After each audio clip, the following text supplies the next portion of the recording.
কতদিন পর বাড়ি ফিরছি, গিয়ে গিন্নিকে একেবারে চমকে দেব। গিন্নি নিশ্চয়ই ভাবতে পারবে না যে আমি আজ এত রাতে বাড়ি ফিরছি। বাবা মাও বেশ খুশি হবে দেখলে। উফ, শিয়ালগুলো বড্ড বেশি জ্বালাতন করছে তো। খেয়ে দেওয়ার কোনো কাজ নেই নাকি?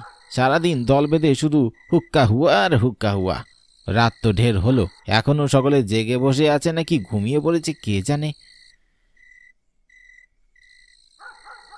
এই তো নদীর পার এসে গেছে।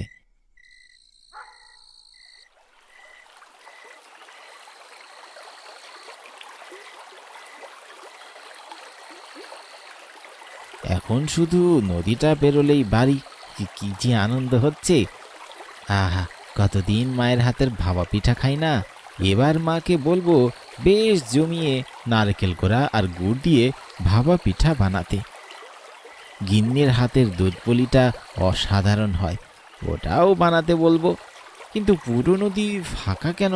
মাঝি তো দেখতে পাচ্ছি না। হরিহরদা কোথায়? এই সময় তো তার এখানেই থাকার কথা। কোনো কাজে বাড়ি গেল নাকি? না, এমনটা তো কখনো হয়নি। কিছুক্ষণ অপেক্ষা করব, সেই বরং ভালো। হরিহরদা ততক্ষণে কোথাও গেলে ফিরে আসবে।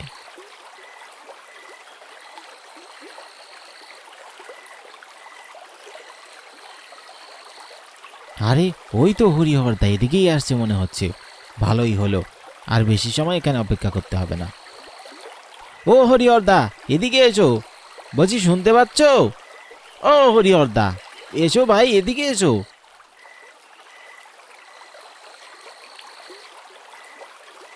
বলি, এত সময় কোথায় ছিলে বাবু? তোমার জন্য অপেক্ষা করতে করতে জীবন পেরিয়ে যাচ্ছিল।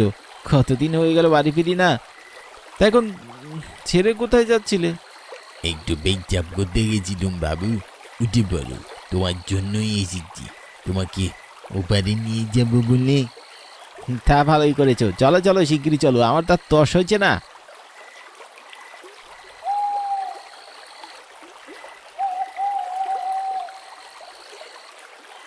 তা হরিহরদা, তোমার দিনকাল কেমন যাচ্ছে? ভালো। তো তোমার গিন্নি কেমন আছে, তার খবর কি? সবাই ভালোই আছে।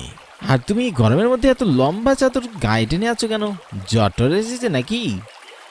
আগে না, কাউকে চেহারা দেখাইনি তো। কেন, তোমার চেহারা আবার কি হলো? দেখলে লোকে ভয় পেয়ে যায় গো। কি সব আবল তাবল বলছো? লোকে আবার ভয় পাবে কেন? বাদ দাও না সেসব কথা। তোমার একটা মেয়ে আছে না, কি নাম জানো তার? বয়স কত হলো এবার? ফুল 9 পেরিয়ে 10-এ বলল। বাহ, ভারী মিষ্টি নাম তো। তা সে কেমন আছে? খুব খারাপ আছে, একেবারে ভালো নেই আমার মেয়েটা। সে কি, কেন, তার আবার কি হলো? সৎ মাতাকে ঠিক করে খেতেও দিচ্ছে না, এদিকে বাপ হারানোর কষ্টে একেবারে ভেঙে পড়েছে মেয়েটা। আপনার প্রিয় গেম আপনাকে দিতে পারে অর্থ উপার্জনের সুবর্ণ সুযোগ। জানতে চান কিভাবে? তাহলে প্রস্তুত হয়ে যান গেমিং দুনিয়ার নতুন জগতে প্রবেশের জন্য। আর ক্রিকেক্সের মাধ্যমে এটি এখন বাস্তব। এই চ্যাম্পিয়ন্স ট্রফিতে মাত্র 500 টাকা ডিপোজিট করে জিততে পারেন আকর্ষণীয় পুরস্কার 11,000 টাকা পর্যন্ত। অ্যাপে রেজিস্ট্রেশন করে অ্যাকাউন্ট ভেরিফাই করলেই পাচ্ছেন 50টি ফ্রি স্পিন। মাত্র 500 টাকা ডিপোজিট করুন এবং ইনস্ট্যান্ট পেয়ে যান 300 টাকা বোনাস। জন্মদিনে পাবেন বিশেষ চমক 1000 টাকা বোনাস। ক্রিকেক্সে গেম খেলুন এবং জিতুন আকর্ষণীয় পুরস্কার গুগল পিক্সেল 9 প্রো, এসার নাইট্রো 5, গুগল পিক্সেল ওয়াচ 3 এবং স্যামসাং গ্যালাক্সি বাডস 3, আরও অনেক কিছু। আপনার জেতা টাকা তুলুন নিরাপদ উপায়ে, বিকাশ, নগদ, রকেট উপায় এবং ভারতে ফোনপে, গুগল পে, ইউপিআই এর মাধ্যমে লেনদেন করুন দ্রুত এবং নিশ্চিন্তে। তো পিন করা কমেন্ট থেকে বিনামূল্যে ক্রিকেক্স অ্যাপে রেজিস্ট্রেশন করুন এবং উপার্জনের যাত্রা শুরু করুন। বাপ হারানোর কষ্ট? বলি, রাতের বেলা নেশা টেশা করেছে নাকি?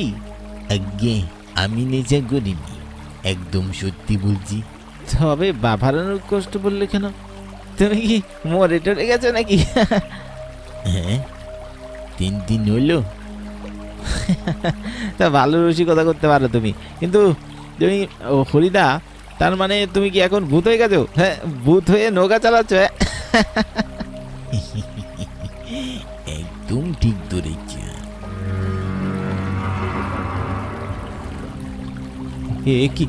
কে তুমি? হরিদা কোথায়? হরিদা জায়গায় তুমি কি করছো? বিপজ্জের চেহারা তোমার। কি চাও তুমি? আমাকে চিনতে পারছে না? আমি তোমার হরিহর দেখো, এই নদীর একমাত্র মাঝি। এই হলো আমার প্রিয় নৌকা। আমায় ছেড়ে দাও, আমি কিচ্ছু করবো না। আমার বাড়িতে ফিরতে হবে, অপেক্ষা করতে যাবে। ছেড়ে দাও আমায়। ছেড়ে দেবো? বলেছিলাম না তোকে ওই বাড়ি নিয়ে যাবো, তাই আমি এসেছি। চল এবার আমার সাথে পৃথিবীর ওই বাড়ি চল। যেখানে আমি আছি সেখানে চল। ছেড়ে দাও আমায়, আমি তোমার কি ক্ষতি করেছি? ছেড়ে দাও, আমি আর কখনো এখানে আসবো না। আমাকে ক্ষমা করে দাও, দয়া করে ছেড়ে দাও। বাড়িতে আমার বউ বাবা মা সবাই আছে, ছেড়ে দাও না।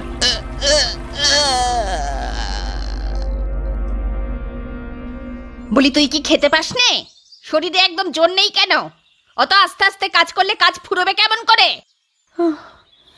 আমার খুব ক্লান্ত লাগছে মা, আমায় আজকের মতন ছেড়ে দাও। ঘুমে চোখ জড়িয়ে আসছে, মাথাটা বড্ড ব্যথা করছে মা। মনে হয় জ্বর এসছে মা। আহা, জ্বর এসেছে? বলি গেলার সময় তো ঠিক মতো গিলতে পারিস, এখন এসব বাহানা দিচ্ছিস কেন হতচ্ছাড়ি? বলি তোরও কি বাপের কাছে যাওয়ার শখ হয়েছে নাকি? না গো মা, সত্যি করে বলছি, আমার খুবই মাথা যন্ত্রণা করছে, শরীরটাও কেমন যেন কাঁপছে। মনে হচ্ছে আমি আর বেশি সময় দাঁড়িয়ে থাকতে পারবো না। কাজ না শেষ করে যদি তুই বসেছিস, তবে তোর একদিন কি আমার একদিন। শোয়া তো দূরের কথা, এই কাপড়গুলো দিয়ে গেলাম, এগুলো খুব সুন্দর করে কেচে দিবি। এরপর রান্না বান্নাও আছে, সব কাজ যেন সময় মতন হয়ে যায়, নইলে কিন্তু এই ঝাঁটার বাড়ি একটাও মাটিতে পড়বে না। আচ্ছা মা, আমি সব করে রাখবো।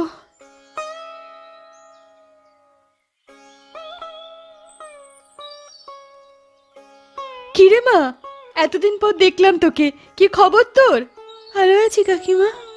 বটে, এই ভালো থাকার নমুনা? গলা শুনে বুঝতে পারছি তুই অসুস্থ। কি হয়েছে সত্যি করে বল। ও কিছু নয়, এমনি সকালে খাইনি তো তাই। ফের মিথ্যে কথা বলছিস, সত্যি করে বল মা, কি হয়েছে? ওই একটু জ্বর এসেছে, তেমন কিছু না, ও সেরে যাবে। কই দেখি দেখি। ই বাবা, তোর তো দেখছি খুব জ্বর এসেছে। বলি এত জ্বর নিয়ে এখানে এসেছিস কেন? তুই কি এখন কাপড় কাচবি নাকি এই অসুস্থ শরীরে? কিছু হয়নি আমার কাকিমা, মা দেখলে এক্ষুনি আমাকে আবার গালমন্দ করবে। সময় নষ্ট করা একদম যাবে না, তাড়াতাড়ি কাপড়গুলো কেচে নিয়ে যেতে হবে, এরপর রান্না আছে। খবরদার বলছি, এই শরীর নিয়ে যদি তুই কাপড় কাচিস, তুই আমায় দে, আমি কেচে দিচ্ছি। সরে যা তুই এখান থেকে, আর বাড়ি গিয়ে সোজা ঘুমোবি। আমি না হয় কিছুক্ষণ পর কবিরাজ মশাইকে তোর বাড়ি পাঠিয়ে দেব। দোহাই তোমার কাকিমা, এমনটা করো না, মা জানতে পারলে আর রক্ষে থাকবে না। দয়া করে আমাকে আমার কাজ করতে দাও। বলেই হলো? বলি তোকে কতবার বলেছি তুই আমার বাড়ি চলে আয়, অন্তত তোর বাবা না ফেরা পর্যন্ত তুই আমার বাড়ি থাক। কিন্তু তুই তো শুনবি না, শুধু শুধু নিজের বাড়ি থেকে সৎ মায়ের গালমন্দ শুনবি। বলি আয় না রে আমার বাড়িতে, আমি তোকে নিজের সন্তানই তো মনে করি। আমি জানি কাকিমা, কিন্তু মা যে বড্ড রাগ করবে, আর আমি চলে গেলে মাও তো একা হয়ে যাবে। মা এই বয়সে ঘরের এত কাজ কি করে করবে? আমি যদি থাকি তাহলে কাজে মাকে সাহায্য করতে পারবো। আচ্ছা বেশ, আসিস না তুই এখন, সর। তোর মা দেখার আগে আমি চটপট কাপড়গুলো কেচে দিই, তোর মা জানতেও পারবে না। কিন্তু কাকিমা, কোনো কিন্তু না, সরে যা। তোর মা আসার আগে আমি কাজটা সেরে ফেলি।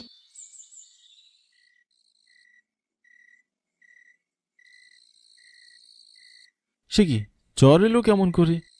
সারাদিন মেয়েটা ঘরের কাজ করে, তার উপর বাবা নেই বাড়ি। দাদা যে কোথায় গেল এই একরত্তি মেয়েটাকে ছেড়ে। দাদা তো খুব ভালো করেই জানতো যে সৎমা মেয়েটাকে খুবই অত্যাচার করে, তাও এমন ভাবে ছেড়ে রেখে গেল। মেয়েটা বাবার চিন্তায় চিন্তায় ঠিকমতো খাওয়া দাওয়া করছে না, তার উপর একটার পর একটা কাজ দিয়েই যাচ্ছে ওর মা। মা ওরকম হয় না গিন্নি, সৎ মা বলো। দেখো না সারাদিন কেমন করে মেয়েটার সাথে। সেই কবে বৌদি মারা গেল আর মেয়েটা একেবারে একা হয়ে গেল। আরে মাঝে মাঝে মেয়েটার দিকে তাকালে বড্ড মায়া হয়। এতটুকু বয়সে মাকে হারালো, এখন বাবাও ঘর ছাড়া। হ্যাঁ গো, তোমরা একবার দাদার খোঁজ নিতে পারো না? মানুষটা সেই যে বাড়ি থেকে রাগ করে বেরোলো, এরপর যে কোথায় গেল কোনো খোঁজ খবর নেই। একবারটি তোমরা খুঁজে দেখো না গো। কম খুঁজলাম, কত জায়গায় গিয়ে গিয়ে খোঁজ খবর লাগালাম, কিন্তু কোথাও তো দাদার খোঁজ পেলাম না। সে যে কোথায় গেল সে ভগবানই জানে। তবুও তুমি যখন বলছো আমি আরেকবার খুঁজে দেখব, দেখি ভগবান মুখ তুলে চাইতেও পারে। বলিহারি হরি তার রাগ, এতটুকু মেয়ের মুখের দিকে তাকিয়ে তার রাগটা একটিবারও ভাঙে না। এত বছর তো সহ্য করলো মানুষটা, আর কত? শেষ মুহূর্তে না পেরে বাড়ি ছেড়েছে। ওনার জায়গায় অন্য কেউ হলে এতদিনে পাগল হয়ে যেত। কি মানসিক যন্ত্রণাই না পেয়েছে মানুষটা। শেষে দিক বেদিক জ্ঞান শূন্য হয়ে বাড়ি ছেড়েছে। কাকে ছেড়ে আর কাকে দোষ দেব? আচ্ছা গিন্নি, এক কাজ করলে হয় না? ফুলকে না হয় আমরা নিয়ে আসি আমাদের বাড়িতে। বেচারা এইটুকু মেয়ে সৎ মায়ের অত্যাচার সহ্য করতে না পেরে কোন দিন না উল্টাপাল্টা কিছু একটা করে বসে। ও তো আমারই বড় ভাইয়ের মেয়ে, আমার মেয়ের মতনই। ওকে না হয় আমরাই পালবো। আমাদের ঘর তো সেই কত বছর ধরে ফাঁকাই পড়ে আছে। আমাদের ঘর আলো করে তো আর কেউ এলো না। ওকে না হয় আমাদের শেষ সম্বল বানিয়ে নেব। সে কি আর আমি চেষ্টা করিনি? আমি তো আজও ওকে কতবার বললাম, ওরে আমাদের কাছে চলে আয়, আমাদের কাছে চলে আয়। কিন্তু মেয়েটা বড্ড ভালো গো।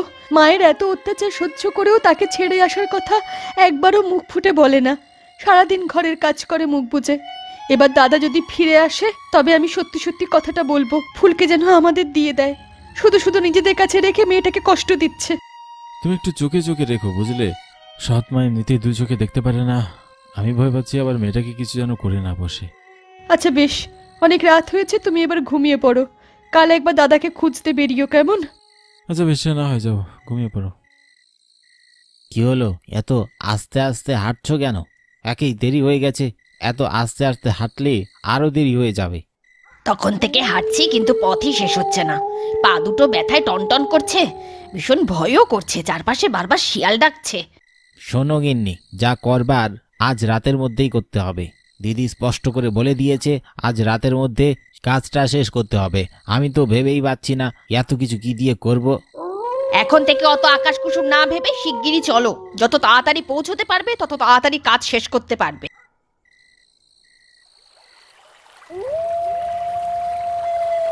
ভালোই হলো, নৌকার জন্য দাঁড়িয়ে থাকতে হলো না।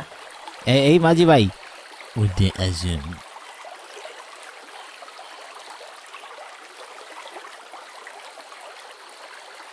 মেয়েটার নাম কি যেন বলেছিলে? ফুল। কিভাবে মারতে হবে কিছু বলেছে দিদি? তেমন কিছু বলেনি, শুধু বলেছে মেরে নদীতে ফেলে দিতে, ঠিক ওর বাবার মতন। ভেবেই বেশ খুশি খুশি লাগছে আমার। আজ একেবারে আপদ বিদায় হবে। আগে বাপ গেছে, এখন মেয়েটা যাবে। এরপর সব সম্পত্তি আমাদের। কিন্তু সম্পত্তি তো সব দাদির নামে, আমাদের হবে কেমন করে? আহমক একটা। বলি, তুমি কি এত কষ্ট তোমার দিদির জন্য করছো শুধু? তা নয় তো কি, দিদি বললো মেয়েটাকে মেরে ফেলতে, তা না হলে সব সম্পত্তি সে পেয়ে যাবে। এই জন্যই তো আমরা এখানে এলাম। ওরে বোকারাম, তোমার বুদ্ধি সত্যি কবে হবে আমায় একটু বলতে পারো? বলি, এইসব সম্পত্তি যদি তোমার দিদির হয় তাহলে আমাদের কি হবে শুনি? সব সম্পদ তোমার দিদির নামে করার পর সবার আগে আমাদের কাজ হলো তোমার দিদিকে সরিয়ে দেওয়া। দিদিকেও মেরে ফেলবে? দরকার পড়লে তাই করতে হবে। শুনেছি মাঝির কাজ করে নাকি টাকা বেশ ভালোই জমানো আছে, আর তার সাথে সাথে বাড়ি জমি আর মাঝির নৌকা সবকিছু মিলিয়ে যদি বিক্রি করে দিই তাহলে অনেক টাকা হবে। এত টাকা কি তোমার বোনকে দেওয়ার জন্য হাতিয়ে নিচ্ছি নাকি? আমি শুরু থেকে সবকিছু নিজের জন্য করছি, বুঝতে পারলে বোকারাম? বুঝতে পেরেছি। তার মানে এখন দিদিকে সাহায্য করার পর সব আমাদের হয়ে যাবে। আমার বইতে দেখছি ভারী বুদ্ধি। এই আমি ছিলাম বলেই না তুমি এই যাত্রায় উতরে যাচ্ছ। আমি না থাকলে যে তোমার কি হতো? আমি থাকতে তোরা আমার মেয়েকে কিভাবে মারবি? এতদিন তোদের জন্যই অপেক্ষা করে বসেছিলাম। হ্যাঁ, কি কি বলছেন আপনি? কি বলছি শুনতে পেলে না? কি কে তুমি? চিনতে পারছি না আমায়? ভালো করে তাকিয়ে দেখো, আমি কে? জামাই বাবু আপনি? কিন্তু আপনি তো মারা গিয়েছি তো কি হয়েছে, এবার তোদের পালা। তোদের এত বড় সাহস, তোমরা আবার এতটুকু মেয়েটাকে মারার জন্য উঠে পড়ে লেগেছ। আমার সর্বস্ব হাতিয়ে নেওয়ার চিন্তায় ছিলে, এমনকি আবার এই নৌকাটা পর্যন্ত তোমরা ছাড়োনি। আমাদেরকে ছেড়ে দিন জামাই বাবু, এবারের মতন ছেড়ে দিন। আমরা যে ভুল করেছি এ ভুল আর কখনো করবো না, কথা দিচ্ছি। এই দিব্যি বলছি, আমরা জানতাম না যে আপনি আবার ফিরে আসবেন। আমাদেরকে ক্ষমা করে দিন। ও জামাইবাবু, আমাদের এবারের মতন ছেড়ে দিন। আমাদের যেখান থেকে তুলে এনেছেন সেখানে আবার ছেড়ে দিন। আমরা যাব না আপনার বাড়িতে। আপনার মেয়েকে আমরা ছোবো না, কথা দিচ্ছি, মায়ের দিব্যি বলছি, আমাদেরকে ছেড়ে দিন। জেনে দিব তোদের জন্য আমার সারা জীবন নষ্ট হয়ে গেছে, আমার মেয়ে অনাথ হয়ে গেছে, তোদের আমি ছেড়ে দেব? ছেড়ে দিলাম।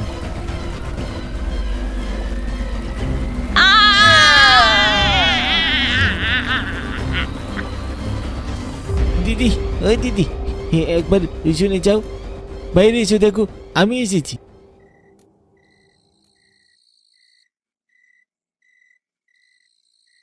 ওমা ভাই, তুই চলে এসেছিস? তা তোর বউ কোথায়? আমি না তোদের দুজনকেই আসতে বললাম। ও আসতে পারেনি দিদি, তাই আমি এসেছি। তাই এসে পড়েছিস যখন, চুপচাপ দাঁড়িয়ে আছিস কেন? তোকে যেটা বলেছিলাম সেটা করবি কখন? এই যে সামনে দাঁড়িয়ে আছে ও, ওকে মারার জন্যই তো তোকে ডেকেছি। প্রথমে তুই তোর স্বামীকে মারলি, এখন তুই তোর মেয়েকে মারতে চাচ্ছিস? এটাকে না মারলে সব সম্পত্তি আমার নামে হবে না, এক্ষুনি এটাকে মারতে হবে। তুমি আমাকে মারতে চাও মা? পোড়ার মুখী, আবার আমাকে মা বলছিস? তোকে কে বললো আমি তোর মা? তোকে আমি জন্ম দিয়েছি? তুই হলি যত নষ্টের গোড়া, তোকে সরিয়ে দিতে পারলে সব আমার। তুমি আমার বাবাকে মেরেছো? তুমি আমার বাবাকে সত্যি সত্যি মেরে ফেলেছো? কেন, তোর কি বিশ্বাস হচ্ছে না? এখন তোকেও মারবো, তারপর একেবারে উপরে গিয়ে বাবার সাথে দেখা করে নিলেই বিশ্বাস হয়ে যাবে তোর। কি বলিস ভাই? উপরে তো একজন যাবেই, কিন্তু সেটা ফুল দয়, তুই রাক্ষসী। মানে তুই এসব কি বলছিস ভাই? ভাই নয়, এবার আমার দিকে তাকিয়ে দেখ আমি কে। ওরে বাবা রে, তুমি এখানে কিভাবে এলে? তোমাকে তো আমি মেরে ফেলেছিলাম। আমার ভাই কোথায়? তোর ভাই আর তোর ভার বউ দুজনেই জলের তলায়। তুই আমায় মেরে যে জলে ফেলেছিলি, ওরা ওখানেই পড়ে আছে, তুইও এখন সেখানেই যাবি। সম্পত্তির লোভে যে সবকিছু করতে পারে সে মানুষ নয়, তাই তোর বেঁচে থাকার কোনো অধিকার নেই। বাবা, তুমি ফিরে এসেছো। কোথায় চলে গিয়েছিলে তুমি? তোমায় না দেখে আমার কত কষ্ট হয়েছে জানো? এই শয়তান রাক্ষসী আমায় সবার কাছ থেকে আলাদা করে ফেলেছে মারে। আমি চাইলেও আর এখানে আসতে পারবো না। আমি আসতে পারি না পারি, এই রাক্ষসীকে আমি আজ আমার সাথে নিয়ে যাব। ও মা গো, মেরে ফেললো! কে আছো? বাঁচাও আমাকে, এক্ষুনি এসো! কে আছো? আমাকে বাঁচাও, মেরে ফেললো আমাকে এই ভূত!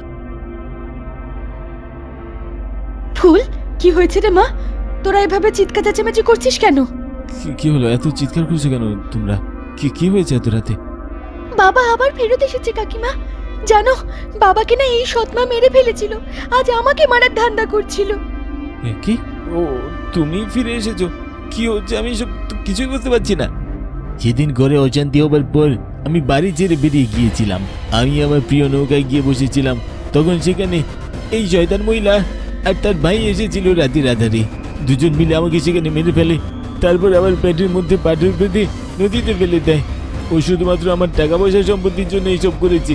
আজকে ও নিজের ভাই আর ভাইয়ের বউকে দিয়ে আমার মেয়েকে মেরে ফেলার চেষ্টা করেছিল, তাই আমি এখানে এসেছি। দাদা, তুমি মরে গেছো? ফুলকে একা রেখে তুমি চলে গেলে? আজ শেষবার তোদের সাথে দেখা হচ্ছে রে। আজ তোদের একটা সত্য কথা বলে যাই। যখন ফুলের জন্ম হয় তখনকার কথা। ফুল আমার মেয়ে নয় রে, ফুল তোর মেয়ে। মানে এইসব আপনি কি বলছেন দাদা? আমার স্ত্রী আর তোমার একই সাথে প্রসব বেদনা উঠে। তোমার ঘরে একটা মরা ছেলে জন্ম নিয়েছিল, আর আমার ঘরে আলো করে এসেছিল ফুল, কিন্তু সেটা একদম মিথ্যা ছিল। সেদিন সেই মরা ছেলে বাচ্চা হয়েছিল আমার স্ত্রীর, আর ফুল হয়েছিল তোমার গর্ভে। সেদিন রাতে আমি আর আমার স্ত্রী লোভ সামলাতে পারিনি, তাই মাকে কিছু টাকা হাতে গুঁজে দিয়ে বলেছিলাম তোমার মেয়েটাকে আমার স্ত্রীর কাছে রেখে আমার স্ত্রীর বাচ্চাটাকে তোমার কোলে রেখে দিতে। সেদিন অনেক ঝড় তুফানের রাত ছিল, তুমি বেহুশ হয়েছিলে। এই ফাঁকে দাইমা ফুলকে তোমার কোল থেকে আমার স্ত্রীর কোলে রেখে আমাদের মরা ছেলেটাকে তোমার কোলে রেখে দিয়েছিল। বহু বছর ধরে বাচ্চা না হওয়ায় শেষ পর্যন্ত একটা মরা ছেলে জন্ম দিয়ে আমার স্ত্রী পাগলের মতো হয়ে গেছিল। সেদিন এছাড়া আমার চোখে আর কোনো রাস্তা খোঁজা ছিল না। কেরাই ভাই, আমায় ক্ষমা করে দিস। এরপর তোদের কোনো সন্তান হয়নি, তোর স্ত্রী আজও সেই শোকে। আমি জানি তোরা ফুলকে নিজের সন্তানের মতো ভালোবাসিস, নিয়তির খেলায় আমি আর আমার স্ত্রী দুজনেই মারা গেছি। তোরা দুজন ফুলের আসল বাবা মা। আজ থেকে ফুলের দায়িত্ব তোদের।